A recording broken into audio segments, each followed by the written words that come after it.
वो राज्य जिन जिन राज्यों में Bharatiya Janata party full of the full marks थी, उन राज्यों में भारतीय जनता पार्टी का फॉल डाउन हुआ है। कर्नाटका के भीतर भारतीय जनता पार्टी अप नहीं कर पा रही है, वहीं पर बनी हुई एग्जिट पोल में दिखाई दे रही है। हालांकि कर्नाटका में कहा जा रहा था कि बहुत ज्यादा डाउन होगी, लेकिन एग्जिट पोल वहीं पर दिखा रहे हैं। तो इसके क्या मायने निकाले जाएं सर? उन राज्यों में जहां फुल ऑफ द फुल थे, वहां भारतीय जनता पार्टी में सेंध लगती हुई इन एग्जिट पोल्स में दिख रही है, तो जब फाइनल आंकड़े आएंगे तब तो और बदलाव देखने को मिलेंगे। देखिए, कुछ ट्रेंड जो है कुछ जगह पे, मतलब सी वोटर कई जगह ट्रेंड देख के भी करता है। यशवंत देशमुख को भी मैं पर्सनली जानता हूँ। लेकिन अब मैं अभी जो शैलेश जी बता रहे थे, और शैलेश जी तो कभी हमेशा एक सीनियर पोजीशन पे रहे हैं, उन्होंने तो एक एग्जिट पोल और ये पोल का ये एक एग्जिट पोल का, शैलेश जी, मेरा भी एक्सपीरियंस है। जब छत्तीसगढ़ में रमन सिंह की सरकार थी और चुनाव लड़ा था कांग्रेस ने, तब मेरे पास एक कंफर्म मुझे लग रहा था कि वह कांग्रेस स्वीप कर रही है। लेकिन सारे पोल जो है वो रमन सिंह को सरकार में बिठा रहे थे, और एग्जिट पोल ने तो क्लीन स्वीप कर दी थी। मैं एबीपी न्यूज पे था, तब बहुत वहां पे मैं अकेला पड़ा और मैंने बोला कि मैं इस एग्जिट पोल को नहीं मानता। तो प्रोग्राम खत्म होने के बाद मुझे संपादक महोदय ने बुलाया, बोला क्या अशोक जी, आपको ऐसा क्यों लगता है? फिर मैंने कुछ पैरामीटर्स बताए, तो उन्होंने बोला अब क्या करना चाहिए? मैंने एक दिन है अपने पास। फिर उस दिन बाद एक नया सिस्टम चालू किया, पत्रकारों का पोल।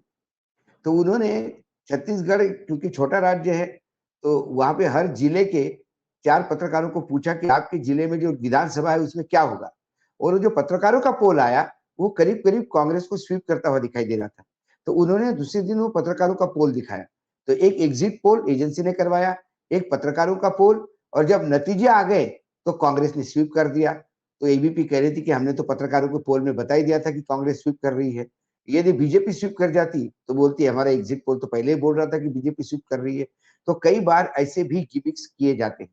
लेकिन ये जो आप बता रहे हैं कि ये ट्रेंड दिखाता है, मतलब यदि ये कहते हैं कि भाई गुजरात में, तो हम तो गुजरात में कहते कि हमने तो गुजरात को हाथ ही नहीं लगाया, हमने बोला भाई गुजरात तो इनका स्टेट है, हम तो पूरे के पूरे 26 देने को तैयार है।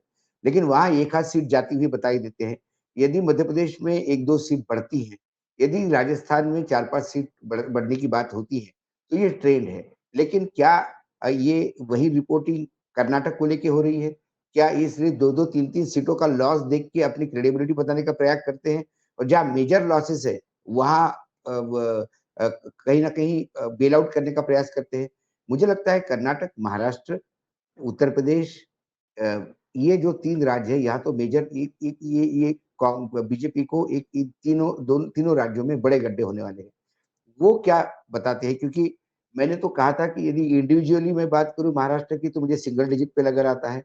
वैसा मैं ओवरऑल यदि पूरे देश में यदि बहुत ही मिनिमम लॉस बीजेपी को समझ के यदि मैं कहूँ, तो मैं महाराष्ट्र में 20 का लॉस समझता हूँ। वो सारे एग्जिट पोल करीब-करीब 20 का लॉस महाराष्ट्र में दिखा रहे हैं। लेकिन मुझे ये समझ में नहीं आता कि यदि सारे चैनल्स देखे, अभी ये तो सी वोटर का तो मैंने देखा नहीं, बाकी जगह मैंने जो देखा है, कोई 360 दे रहा है, कोई 365 दे रहा है, कोई 370 दे रहा है, कोई 375 दे रहा है। ये जो एक एक यदि आप सामने सब आंकड़े लेके बैठे, तो लगता है कि एक ही जगह पे थोड़ा-थोड़ा 5-10 इधर 5-10 इधर करके एक ही जगह से आए। कई जगह सोशल मीडिया पे ये जैसा आने के बाद सोशल मीडिया पे लगातार चाहे ट्विटर हो, सब दूर एक बात लोग बार-बार कह रहे हैं कि क्या 4 तारीख को जो धांधली करने जा रहे हैं ये, उस धांधली के लिए एक रास्ता बनाने का प्रयास तो नहीं कर रहे। दूसरी तरफ जयराम रमेश ने ट्वीट किया कि गृह मंत्री ने करीब-करीब 150 डीएम को फ़ोन किया है। किस लिए फ़ोन किया है 150 डीएम को? कि क्या कहीं कुछ छोटा-मोटा यदि गैप पड़ता है, तो वो भरने के लिए भी बात होती है। दूसरी बात, ये जो पोस्टल बैलेट हुँ, होते हैं, पोस्टल बैलेट को हुँ। लेके भी बड़ी क्लियरिटी नहीं है। पोस्टल बैलेट को लेके गुजरात के एक रिटायर्ड जज ने खुद किस्सा सुनाया। उन्होंने कहा पोस्टल बैलेट का रूल ये है कि पहले पोस्टल बैलेट गिने जाएँगे, उसके बाद मशीन पे गिनती शुरू होगी। लेकिन बोले उसमें ये कतई नहीं लिखा है कि पोस्टल बैलेट की गिनती खत्म होने के बाद मशीनें गिनती होगी। तो ये पोस्टल बैलेट से शुरुआत करते हैं, 2-3 बंडल उसके गिनते हैं और फिर मशीनों पे आते हैं। और कम से कम 60 टू 70% पोस्टल बैलेट ये रोकते हैं पीछे। और जब कहीं मार्जिन 1000 1500 के बीच में होती है। ऐसे में फिर ये पोस्टल बैलेट का यूज करके कई जगह उन्होंने कहा कि ये खेल करने का प्रयास करते हैं। एक केस उनके सामने आया था गुजरात में और उन्होंने फिर शायद उस मेंबर ऑफ असेंबली जो एमएलए था उसका वो रद्द कर दी थी, उसका उसका चुनाव रद्द कर दिया था। तो ये कुल मिला के जब चीजें सामने आती हैं तो लगता है कि नहीं, कहीं न कहीं खेल तो होते हैं, लेवल पे होते हैं, पर कई जगह होते हैं। हुँ। हमने देखा कि जब आडवाणी जी राजेश खन्ना के खिलाफ चुनाव लड़े थे, बहुत टफ चुनाव था न्यू दिल्ली का, उसमें करीब-करीब राजेश खन्ना निकल ही गए थे, लेकिन फिर आडवाणी जीत गए।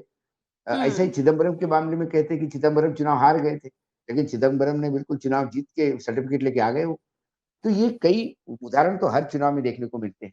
लेकिन हुँ। यदि ये 215 से 260 तक का रेंज अभी जो आपने दिखाया ग्राफिक्स में, यदि जी। ये सारे महा एग्जिट पोल 2024 ये बताता है कि एनडीए गठबंधन 2015 से 2053 है, इंडिया गठबंधन 108 से 139 है, अदर्स 210 है। तो ये हुँ। 215 से 253 यदि मैं देखता हूँ, तो हुँ। मेरा 235 कहीं न कहीं बीच में मुझे मिलता है। मुझे लगता है इसका भी एवरेज लगा के कहीं न कहीं हुँ। एक आकलन मैं इतना ज़्यादा गलत कम से कम नहीं साबित होऊँगा इस बार, ऐसा मुझे लगता है। लेकिन बाद में तो मैंने कहा आपको कि महाराष्ट्र की भी कई चीज़ें आ रही है जो मैं सिंगल डिजिट पे हुँ। कह रहा था। लोग कुछ लोगों ने 18 सीटें दी है बीजेपी को, किसी ने 14 हुँ। दी है, किसी ने 12 दी है। किसी ने महाविकास मतलब बाकी जो घटक दल है, देखिए एनडीए को 20 से 26 दिया है और इंडिया गठबंधन को 25 दी है। यही मैं बात कर रहा था, ये 26 में 18 बीजेपी की है और बाकी जो है एमआईएम को जो दी रही है वो सीट नहीं निकल रही है एमआईएम की, ये तो मैं दावे के साथ कहता हूँ। नहीं तो सर वहाँ पे महाराष्ट्र में फिर भी तो डेंट लगता, बीजेपी को डेंट तो सर महाराष्ट्र में मैंने लगा, बड़ा मैंने डेंट मैंने लगा। क्या कहा, मैंने प्रज्ञा जी को भी कहा था, यदि मैं महाराष्ट्र की इंडिविजुअल बात करूँ तो मुझे वहाँ 30 सीटों का गड्ढा दिखता है। लेकिन जी, मैंने जब बहुत ही मिनिमम डैमेज, हर राज्य में मिनिमम डैमेज कितना होता है, हो सकता है जी, बीजेपी जी, को, तो कर्नाटक में ज़्यादा हो सकता है लेकिन मैंने 10 पकड़ा। महाराष्ट्र में 30 हो सकता है लेकिन मैंने ब 20 पकड़ा। इसमें भी एनडीए गठबंधन को करीब-करीब 20 का झटका है, यानी जी। इनको 26-25 मिलती है तो। तो कुल मिलाकर जो खेल है और इसमें और होगा नहीं, जब आपने नतीजे आएँगे। आपने जो कहा, आपने जो मध्य प्रदेश में बताया था कि मध्य हाँ, प्रदेश में भारतीय जनता पार्टी पुराना प्रदर्शन दोहराने वाली नहीं है, 2, 3, 4 सीटें हाँ, कम से कम लूज़ करेगी। आपने मैंने व राजस्थान में बताया कि कम से कम 4-5 सीटें लूज़ करेगी। मैंने तो वो तो होता हुआ दिख रहा है सर, एग्ज़िट पोल में मैं होता हुआ नहीं, दिखाई नहीं दे रहा है। दिखाई दे रहा है, लेकिन जैसा तेलंगाना में ये लोग कह रहे हैं, मैं सोचता हूँ कि तेलंगाना में भी बीजेपी को लॉस होगा। लेकिन ये तेलंगाना में बीजेपी को बहुत ज़्यादा दे रहे हैं, जी, तेलंगाना में 7 से 9 भारतीय जनता पार्टी को और 7 से 9 पार्टी को दे रहे कांग्रेस हैं, को बराबर-बराबर पर कांग्रेस लाकर को छोड़ रहे हैं। बराबर दे रहा है। मुझे लगता है वहाँ पे तेलंगाना में बीजेपी लूज़ करेगी। जो 4 सीटें थी उनके पास उसमें भी 1-2 सीटें लूज़ करेगी। 1-2 हाँ, सीटें और ये वहाँ पे मैं छत्तीसगढ़ में मेरा मानना है कि छत्तीसगढ़ में 2 सीटें कांग्रेस के पास थी। हमेशा जी, कांग्रेस के पास पिछले कई चुनाव से 1-2 सीटें ऐसी रहती है। 1 जी, सीट रहती है, 2 सीटें हो गई। 2 की 3 हो सकती है, मैंने ये कहा। जी, मध्य प्रदेश में थोड़ा-सा गैप, तो इसीलिए मैंने तेलंगाना, मध्य प्रदेश, छत्तीसगढ़, राजस्थान और हरियाणा, इन जी, 4 राज्यों मिलके बीजेपी को 15 का लॉस बताया था, जिसमें हरियाणा का एक मेजर रोल रहेगा उस लॉस में। ये बहुत ही मैंने मिनिमम करके बताया था। तब जी। जाके मेरा जो टोटल है, वो 70 सीटों का गैप मुझे दिखाई दे रहा था वहाँ पे। मैंने उत्तर प्रदेश में भी सब लोग जितने भी अब पोल है उत्तर प्रदेश में कितने दे रहे हैं पता नहीं मुझे। सर उत्तर उत्तर प्रदेश में कितना प्रदेश बता रहे अभी हैं? अभी उत्तर उत्तर प्रदेश प्रदेश अभी नहीं खुला है सर। खुला नहीं है हाँ, सर। उत्तर प्रदेश हाँ, क्योंकि उत्तर उत्तर प्रदेश प्रदेश, में भी मुझे बिहार लगता है नहीं कि खुला है हाँ। और यहाँ जैसा पर गोवा में 2 में से 2 दे रहे हैं शायद। तो हाँ, जी, ये हाँ, जी। हाँ, हाँ। हाँ गोवा जी। में 2 भी नहीं, गोवा में एक कांग्रेस की रहेगी, एक बीजेपी की रहेगी। वो तो ट्रेडिशनल सीटें हैं उनकी, वो वही कई काफ़ी सालों जी, से रिज़ल्ट वैसे ही आ रहा है वहाँ पे। हुँ, जी, और उसके बाद हुँ। आंध्र प्रदेश में 0 आ जाएगी कांग्रेस की तो ठीक है। व और एनडीए गठबंधन में 20-25 बता रहे हैं, इसमें मैंने बीजेपी को 2 सीटें बताई थी। बीजेपी 6 पे लड़ रही है। बाकी हुँ। चीज़ें टीडीपी, इसका भी क्लियरेंस नहीं है। मध्य हुँ। प्रदेश में और भी 1 से 3 सीट। कर्नाटका को कैसे देख रहे हैं सर आप? कर्नाटक में तो कर्नाटका अभी क्या दे रहा बड़ी है जीत ये? कांग्रेस ने हासिल की। कर्नाटका में क्या दे रहे हैं ये? कर्नाटका में 23 से 25 दे रहे हैं लगभग, पिछली नहीं, बार नहीं, के नहीं। प्रदर्शन से तो 1 सीट पिछली कम बार दे का रहे हैं। नहीं, पिछली बार से 1 सीट कम दे रहे नहीं। इस बार कर्नाटका में एनडीए जो है वो उसके साथ लड़ रहा है। जेडीएस के साथ, और जी वहां देवगौड़ा की पार्टी बुरी तरह से वो रेवन्ना केस में मार खा गए हैं जी वहां पर। दूसरी बात, कर्नाटक सरकार ने जितनी गारंटियां बोली वो लागू भी की।